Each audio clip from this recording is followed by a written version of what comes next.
रानू ससुराल में बहुत से सपने सजाकर आई थी। सोचा था बंटी की अच्छी नौकरी है, अच्छा घर है, जो तंगी मायके में देखी है वह ससुराल में नहीं मिलेगी। छोटा परिवार है, बंटी की 2 बहनें और माँ है। पिताजी नहीं थे, वह खुश थी ससुराल में राज करूंगी। कुछ दिन बहुत अच्छे बीते, मगर एक दिन पता चला कि बंटी की नौकरी छूट गई। रानू के सारे सपने हवा अब हम क्या करें बंटी, कैसे हमारा खर्चा चलेगा? तुम्हारी दोनों बहनें जवान हैं, इनकी भी तो शादी करनी है हमें। क्या करूं रानू, कंपनी घाटे में चल रही थी इसीलिए बंद हो गई। तुम चिंता मत करो, सब ठीक हो जाएगा। 2 साल बीत गए मगर बंटी को कहीं काम नहीं मिला। जो जमा पूंजी थी उससे एक बहन की शादी कर दी।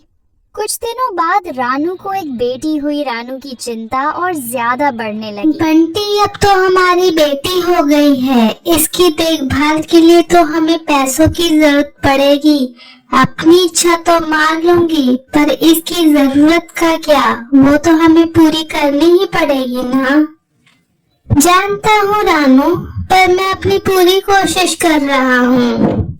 और 1 साल बाद रानू ने एक और बेटी को जन्म दिया। बंटी की माँ बोली, बेटा तेरी एक बहन की शादी तो हो गई, अभी दूसरी की भी करनी है। कुछ पैसों का इंतजाम हो जाए तो। माँ मैं दिन रात कोशिश में लगा रहता हूँ, मगर क्या करूँ, कोई काम ही नहीं मिल रहा। सोच रहा हूँ ये घोंसला बेच देते हैं और जो पैसे आएंगे उससे हम छोटी की शादी कर लेंगे और कुछ दिन किराए पर रह लेंगे। बेटा तेरी एक बहन की शादी तो हो गई, अभी दूसरी की भी करनी है। कुछ पैसों का इंतजाम हो जाए तो।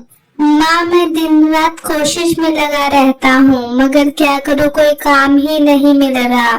सोच रहा हूँ ये घोंसला बेच देते हैं और जो पैसे आएंगे उससे हम छोटी की शादी कर लेंगे और कुछ दिन किराए पर रह लेंगे। बंटी तुम अपनी बहनों के लिए ये घर बेच दोगे, पर हमारी 2 बेटियां हो गई है, उनका क्या होगा, उनके लिए क्या बेचोगे तुम?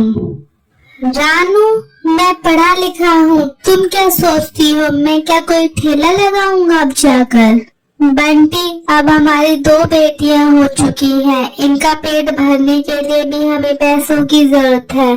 तुम क्या क्या बेचोगे?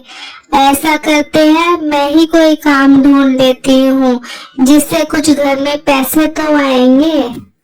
नहीं रानू, हमारे घर की बहू बेटियां बाहर जाकर कोई काम नहीं करती हैं। रानू बहुत दुखी रहने लगी।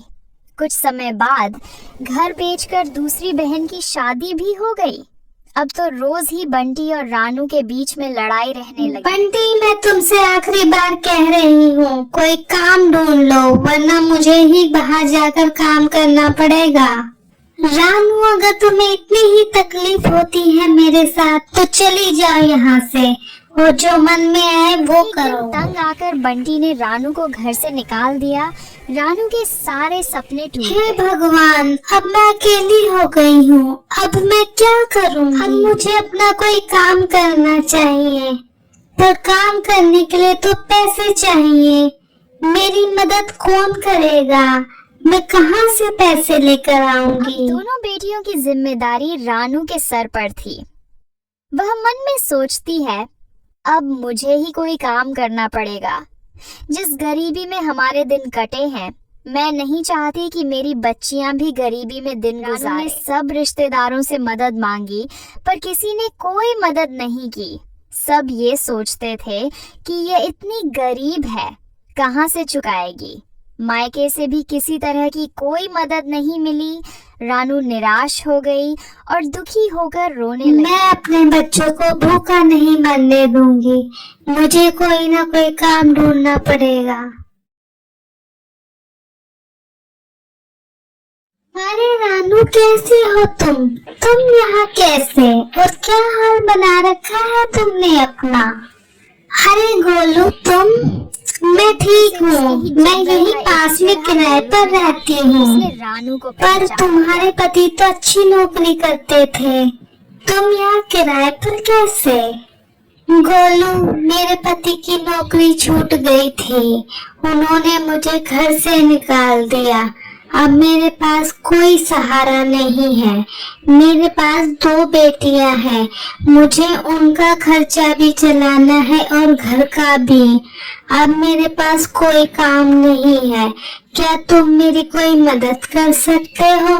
मैं तुम्हारी जीवन भर धन्यवाद रहूंगी। तुम इतनी चिंता मत करो रानू, मैं तुम्हारी सहायता करूंगा। चलो मेरे साथ।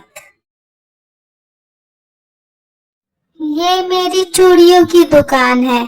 मैं तुम्हें बहुत कम रेट पर चूड़ियां दे दूंगा। तुम घर घर जाकर चूड़ियां बेचना और देखना तुम्हारा काम अच्छे से चल जाएगा और तुम्हारा खर्चा भी निकल जाएगा। शुरू में सस्ती चूड़ी बेचना, जब तुम्हारा काम सही से चल जाए तो तुम इसके रेट बढ़ा देना। ठीक है गोलू, तुमने मेरी बहुत सहायता की, धन्यवाद। डाल जाकर चूड़ियां बेचती और बीच बीच में आकर अपनी बेटियों को भी देख लेती। आसपास के पक्षी उसे गरीब समझकर मोल भाव भी नहीं करते।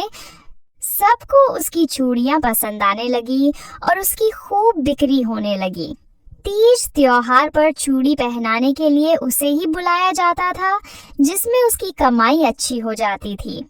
इस तरह 1 साल गुजर गया। रानू के अच्छे दिन आने लगे। अब रानू की खुद की एक चूड़ियों की दुकान। चूड़ी ले लो चूड़ी, रंग बिरंगी चूड़ी ले लो, सुंदर चूड़ी ले लो, चूड़ी ले लो, सुहागा वाली चूड़ी, चूड़ी ले लो। गोलू, तुम्हारा बहुत बहुत धन्यवाद। आज तुम्हारी वजह से ही मैं अपना घर का खर्च चला पा रही हूँ, वरना तो हमारे भूखे मरने की नौबत आ गई थी। अरे नहीं रानू, ये तो तुम्हारी मेहनत का फल है। मेहनत करने वालों की कभी हार नहीं होती। तुमने अपनी मेहनत से ही सब कुछ हासिल किया है।